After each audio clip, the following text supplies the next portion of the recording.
Overdose deaths are far too common in Massachusetts, yet in recent years, there have only been a handful of cases where a dealer has been prosecuted in Massachusetts. Tonight, in part 3 of our series on overdose death prosecutions, NBC 10 investigator Kathy Curran shows us the key evidence needed and what the feds are doing to get dealers off the streets.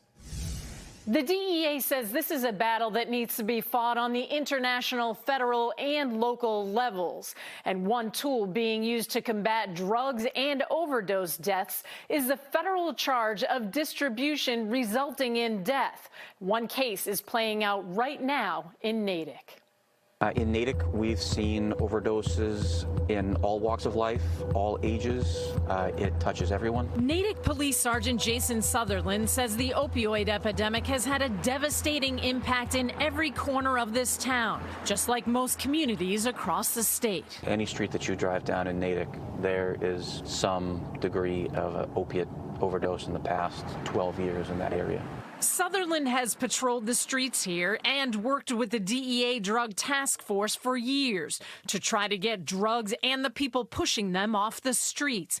He says every overdose death in Natick is investigated. How important is that, to this community, and could it save lives? I think it certainly can save lives. I don't think it's going to save all of the lives, but in the meantime, supply shrinks, price goes up, it's harder to obtain.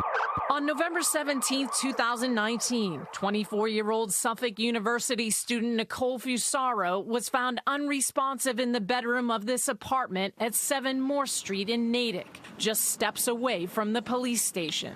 According to court records and photos obtained by the NBC 10 investigators, police confiscated this pill press and mounds of drugs, some laced with fentanyl, after responding to a report of an overdose here. Raphael Ashworth, who lived in the apartment, is accused of distributing the deadly dose that killed Fusaro. He denies having anything to do with her death.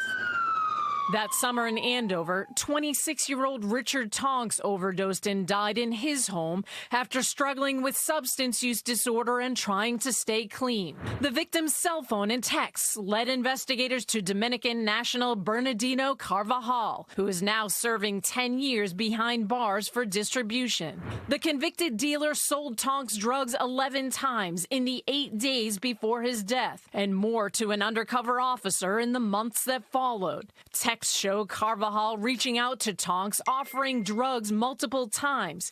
He even offered to give him a test of some days before he died. The DEA is also not only going after the major drug dealers. From top traffickers to dealers at the street level like Bernardino Carvajal, Brian Boyle, special agent in charge of the DEA in New England, says in general, it's important to target all levels of the drug operation. If that person has supplied one person who passed away or died of an overdose, there's probably many others that could be in line to obtain that drugs and die. The federal charge for drug distribution resulting in death comes with a sentence of 20 years to up to life in prison. For a manslaughter charge at the state level, it's only up to 20 years. And prosecutors have to prove the dealer knew the drugs could cause substantial harm or death. From federal and state courts in Lawrence, how do you plead to this indictment? Guilty. All the way to the Cape, some alleged dealers stand accused of causing deaths while plying their illegal trade, but our investigation discovered in other parts of the state, these cases aren't being prosecuted at all.